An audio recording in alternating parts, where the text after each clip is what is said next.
in an overture? I don't know if I can read my lines.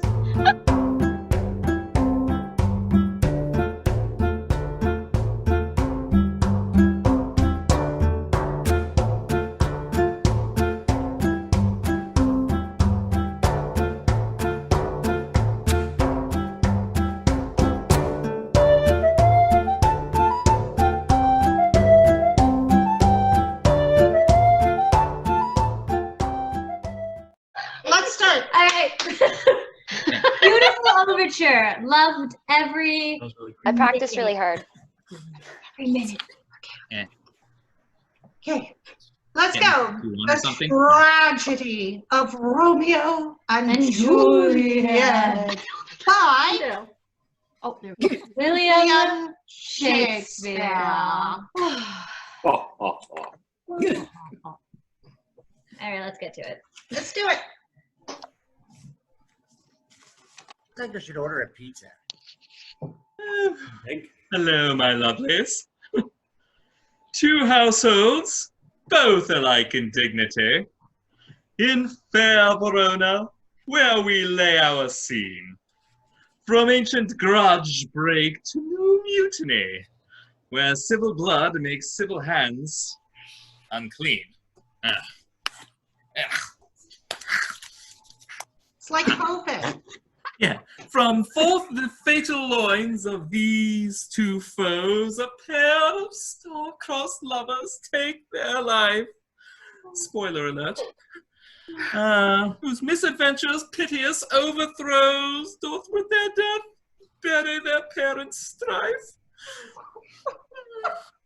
The fearful passage of their death-marked love and the continuance of their parents' rage, which but their children's head not could remove, is now the 2 hours, we hope, traffic of our stage. The which, if you with patient ears attend, what here shall miss, our toil shall strive to mend. Let's do it, folks.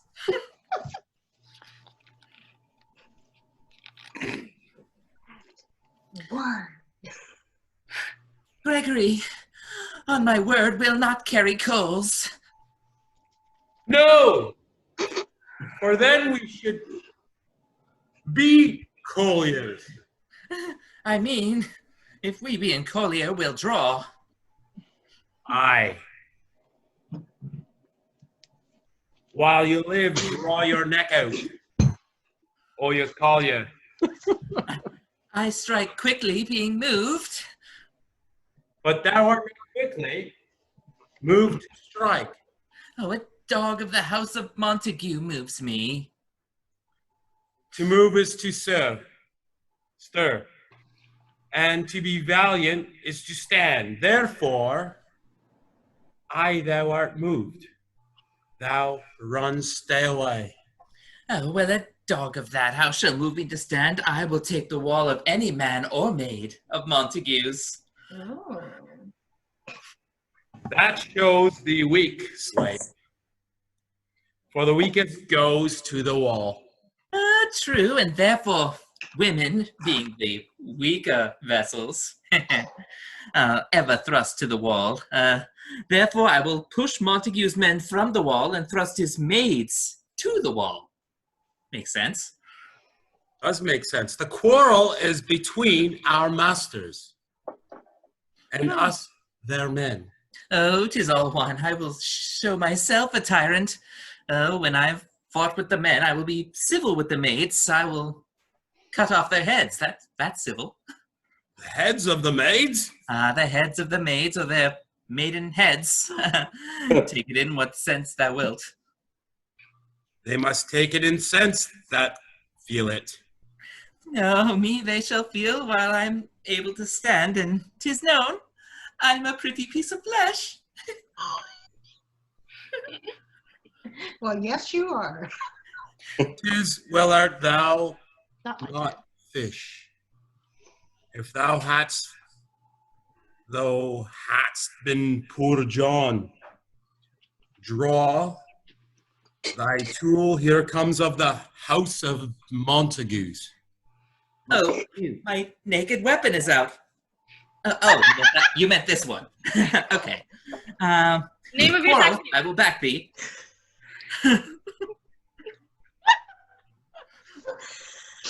I will back thee. Watch your back! How turn thy back and run? Oh, fear me not. No, Mary, I fear thee. Let us take the law of our sides. Let them begin. I will frown as I pass by and let them take it as they list. Oh, nay, as they dare. I will bite my thumb at them, which is disgrace to them if they bear it, and very unsafe with the virus going around. Did you say you would bite your thumb at us, sir? Uh-huh. I do bite my thumb, sir. Mhm.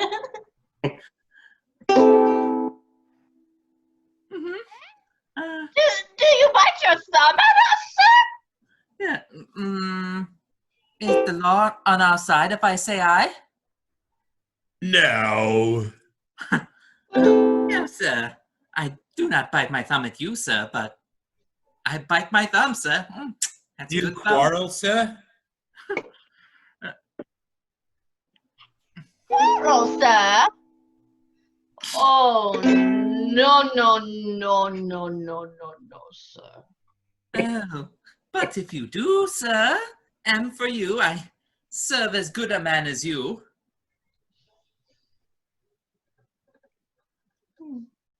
Services. I do. Well, Service as man as you. I serve as good a man as you. No better. Well, sir. Say better, here comes one of my master's kinsmen. Yes, better, sir. Oh, you lied to me. Oh, draw if you be men, Gregory. Remember thy washing blow. Part fools and put up your swords. You know not what you do. Lord. What art thou drawing among these heartless hinds? Turn thee, Benvolio, and look upon thy death. I do but keep the peace. Put up thy sword, or manage it to put these men with me. What? Dawn and talk of peace?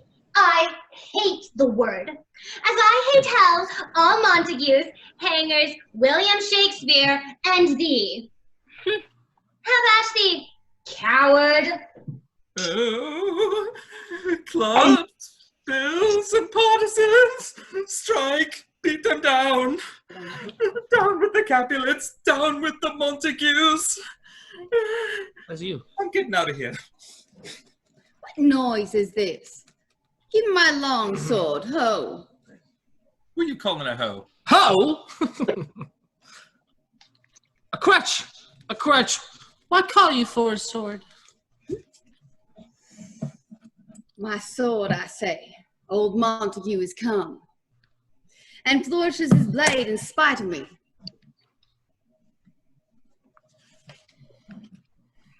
Thou villain Capulet. Hold me not. Let me go. That's Montague. Thou villain Capulet. No, that's Montague. Thou villain Capulet. Thou shalt not stir 1 foot to seek a foe.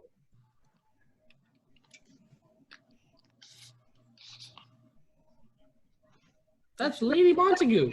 Subjects, enemies of peace, profaners of this neighbor state. Will they not hear? What ho, you men, you beasts, that quench the fire of your pernicious rage with purple fountains issuing from your veins, from those bloody hands! Throw your mistempered weapons to the ground! And hear the sentence, be civil! 3 civil threads of an airy word by thee, old Capulet and Montague, have thrice disturbed the quiet of our streets and made Verona's ancient citizens cast by their grave beseeming ornaments, to wield old partisans in hands as old, cankered with peace to part your cankered hate. If you disturb our streets again, your lives shall pay the forfeit of the peace. For this time all the rest depart away. You, Capulet, you, Capulet, shall go along with me, and Montague come to you this afternoon to know our further pleasure in this cause, to old Freetown, our common judgment place, once more on pain of death, all men depart. Okay. Thank goodness.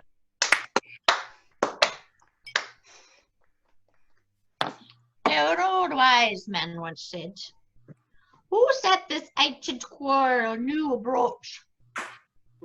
Speak, nephew. Were you by when it began? Here were your servants of your adversary, and yours close fighting ere I did approach. I tried to hurt them. In an instant came the fiery Tybalt, with his sword prepared, which, as he breathed defiance to my ears, he swung about his head and cut the winds, who, nothing hurt withal, hissed him scorned, while we were interchanging thrusts and blows. Ew. I know, that's kind of hurts, Ew, right? shame. Okay. While we were interchanging thrusts and blows. Did you really have to say it again? Yeah, that's really good. Came more and more and fought on part and part, till the prince came, who parted either part. I didn't get that. Could you say it again, please? Oh, don't make her say it again. I'm crying out loud. Get on with it. Where's my Romeo? Saw you him today? Oh, right. Glad I am. He was not this. Go home, you're drunk. No. Madam, an hour before the worship sun peered forth the golden window of the east, a troubled mind drave me to walk to the, a troubled mind drave me to walk abroad, where underneath the grove of sycamores, the westward routed from the city side, so early walking did I see your son. Towards him I made, but he was ware of me, and stole into the covert of the wood. I measuring his affections by my own, which then most sought where most might not be found, being one too many by my weary self, pursued by my humor, not pursuing his, and gladly shunned who gladly fled from me. Sounds about right. Many a morning hath he there been seen, with tears, argumenting the fresh morning's dew. A wise man once said, adding to clouds, more clouds with his deep sighs, but all so soon as the all-cheering sun should in the farthest east begin to draw the shady curtains from Aurora's bed. Away from light steals home my heavy son, and private in his chamber pens himself, shuts up his windows, locks fair daylight out, and makes himself an artificial light. Black and portentous must his humor prove, unless good counsel may cause remove. My uncle, do you know what the cause is?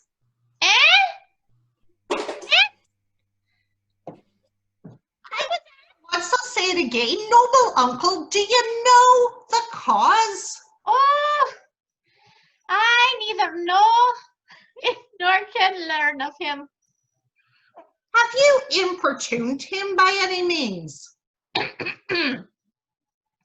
Both by myself and many other friends, but he, his own affections' counselor, is to himself, I will not say how true, but to himself so secret and so close, so far from sounding in discovery, as it is the bud bit with the envious worm, ere he can spread his sweet lives to the air. God, give up that smoking. Or dedicate his beauty to the sun. We could but learn from whence his sorrows grow. We would be willingly give cure as no. See where he comes. So please, yea, step aside. I'll know his grievance, or be much denied. He's bloody Irish. Aye. Welcome, lassie. I would thou wert so happy by thy stay, to hear true shrift. Come, madam, let's away. You said shrift, right? Yes. I had something else. Good morrow, cousin. The green man serves. Thank you kindly. Am I live? Is the day so young? Struck 9. Sad hours seem long. Was that my father that hence went so fast? Aye, it was. What sadness lengthens Romeo's hours? Not having that which having makes them short. In love? Out. Of love? Out of her favor where I am in love. Alas, that love so gentle in his view could be so tyrannous and rough in proof. Alas, that love whose view is muffled still should without eye see pathways to his will. Where shall we dine? I'm starved. Oh, what grave is there? Yet tell me not, for I have heard it all. Here's much to do with hate, but more with love. Why then, oh brawling love, oh loving hate, oh nothing of nothing first create, oh heavy lightness, serious vanity, misshapen chaos of well-seeming forms, this is over-dramatic. Feather of lead, bright smoke, cold fire, sick health, still waking sleep, that is not what it is. This love I feel that feel no love in this.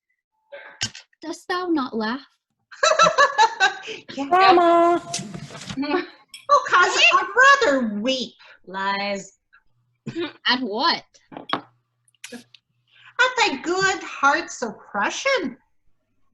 Why, such is love's transgression. Griefs of mine own lie heavy in my breast, which thou wilt propagate to have it pressed with more of thine. This love that thou hast shown doth add more grief to too much of mine own. Love is a smoke made with the fume of sighs, being purged, a fire sparkling in lovers' eyes.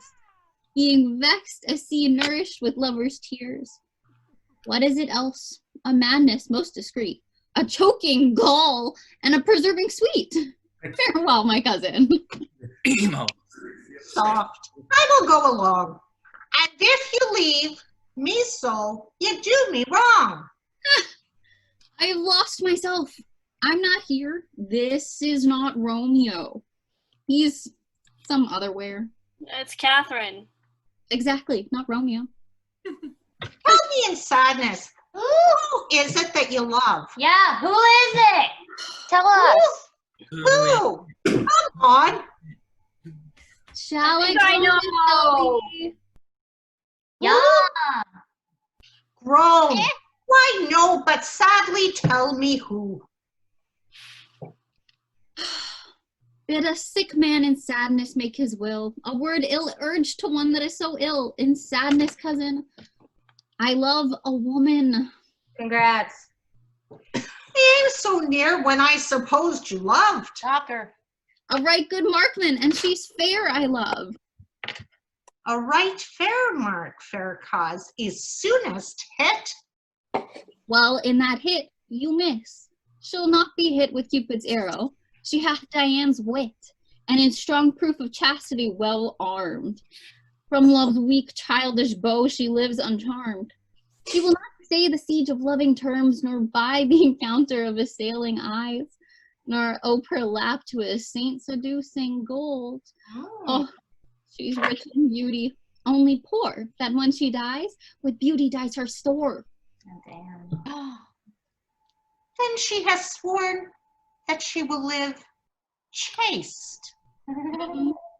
She hath, and in that sparing mate's huge waist. For beauty starved with her severity cuts beauty off from all posterity. She is too fair, too wise, wisely too fair. To merit bliss by making me despair, she hath forsworn to love, and in that vow do I live dead, that live to tell it now. Be ruled by me, forget to think of her. Get over it. Yeah. Teach me how I should forget to think. By giving liberty unto thine eyes. Examine other beauties. Play the field. Yes. Play the field. 'Tis the way to call hers exquisite and question more. These happy masks that kiss fair ladies' brows being black puts us in mind they hide the fair. He that is struck in blind cannot forget the precious treasures of his eyesight lost. Show me a mistress that is passing fair. Anyone? Anyone? What doth her beauty serve but as a note where I may read who passed that passing fair? Farewell, thou canst not teach me to forget. Does your mother know about this? Right? No. Pay that doctrine, Servants! or else die in debt. No, you're gonna die. Damn it. Don't we all die in debt? I mean, it's Shakespeare, so of course we do. Tis true.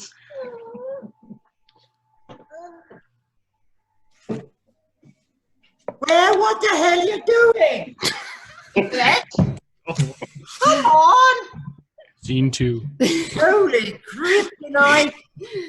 But Montague is bound as well as I in penalty alike. It is not hard, I think, for men as old as we to keep the peace. They're not for me. Of honorable reckoning are you both, and pity 'tis you live at odds so long. But now, my lord, what say you to my suit? But saying all what I've said before, my child is yet a stranger in this world. She hath not seen change of 14 years. Let 2 more summers within their pride, ere we might think her right to be a bride. Younger than she are, a happy mother's maid. And too soon marred are those so early made. Clean up all fort. The earth hath swallowed all my hopes, but she is a hopeful lady of my earth, of our earth. But woo her, gentle Paris. I will. Get her heart. My will to her consent is but a part. and she agree within her scope of choice, lies my consent and fair according voice. This night I hold an old accustomed feast, whereto I have invited many a guest, such as I love, and you among the storm, one more. Most welcome makes my number more. One more There. servant. At my poor house look to behold this night earth-treading stars that make dark heaven light. Such comfort as do lusty young men feel. Lusty young men feel. Oh, yeah. When well apparelled April on the hill. Of limping winter treads even such delight among fresh female buds shall you this night inherit my house, hear all see, and like her most, whose merit most shall be, which on more view of many mine being one, may stand in number, though in reckoning none. Come, go with me. Servant, go, Sirrah, trudge about through fair Verona. Find those persons out whose names are written there, and to them say my house and welcome on their pleasure stay. Find them out. Find them out. Whose names are written here? It is written that the shoemakers should meddle with the yard. I don't know. Somebody there with his last and the fisher with his pencil. I don't know what the hell he's doing with the pencil, but and the painter with his net. Oh, is the paint? What was the painter do with his net? Okay. But I am sent to find out those persons whose names are written here. Come on, give me something. And can never find what names writing persons have here writ. Oops, I shouldn't have said that. I must do the learned in good time. Man, one fire burns out, another's burning. One pain is lessened by another's anguish. Turn giddy and be hopped by backward turning. One desperate grief curses with another's languish. Take thou some new infection to thy eye, and the ripe poison of the old, it'll die. Your plantain leaf is excellent for that. For what, I pray thee? For your broken shin. Why, Romeo, art thou mad? Not mad, but bound more than a madman is. Shut up in prison, kept without food, whipped and tormented, and You scared me. Got him, good fellow. Oh, God. Tito, then. I pray, sir, can you read? I, mine own fortune in my misery. Oh, perhaps you have learned without book. But I pray, can you read anything you see? I went to university. Duh. If I know the letters and the language. Yes, say honestly. Well, rest you merry. Stay, fellow. I can read. Signor Martino and his wife and daughters, County Anselmo and his beauteous sisters, the lady widow of Utruvio, Signor Placentio and his lovely nieces, Mercutio and his brother Valentine, mine uncle Capulet and his wife and daughters, my fair niece Rosaline and Livia, Signor Valentino and his cousin Tybalt, Lucio and the lively Helena. A fair assembly. Whither should they come? Get up! Whither to supper? Jesus, to our house. Whose house? Oh, for God's sakes, my master! Oh, indeed, I should have asked you that before. Oh, now I tell you without asking, my master is a great rich Capulet. And if you be not of the house of Montague, I pray come crush a cup of wine and rest you merry. Who's Mary? I don't know. Same ancient feast of Capulet sups the fair Rosaline, whom thou so lovest. With all the admired beauties of Verona, go thither, and with unattained eye, compare her face with some that I shall show you, and I will make thee think thou art a swan, a crow. When the devout religion of mine eye maintains such falsehood, then turn tears to fire, and these who, often drowned, could never die, transparent heretics, be burnt for liars. One fairer than my love? You think there's someone hotter? The all-seeing sun ne'er saw her match since first the world begun. Tut, you saw her fair, none else being by. Herself poised with herself in either eye, but in that crystal scales let there be weighed your lady's love against some other maid. That I will show you shining at this feast, and she shall scant show well that now shows best. I'll go along. No such sight to be shown. But to rejoice. Shite? No such shite to be shown. No shite. No shite here. Just mine or yours? No such sight to be shown, but to rejoice in splendor of mine own. Awesome.